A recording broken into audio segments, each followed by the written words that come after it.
ডিএসটিভি viewer type করলে আমার যেটা ইনস্টল করা আছে ওটা আমরা ওপেন করব।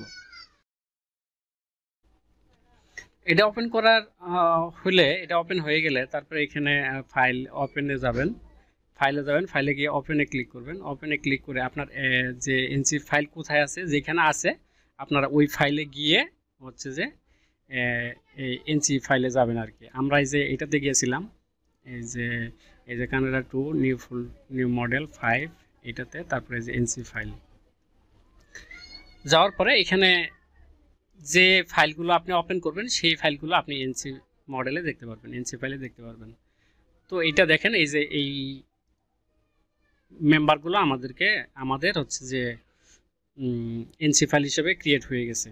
তো এটা আপনি আবার ছোট বড় করেও দেখতে পারবেন বা এটা নিয়ে কাজও করতে পারবেন। 3D ভিউটা সুন্দরভাবে এখানে দেখা যায়, চাইলে এখান থেকে দেখতে পারবেন যে আপনার এটা কীরকম দেখা যাচ্ছে। যেটাতে ক্লিক করবেন সেটাই দেখতে পারবেন এখানে।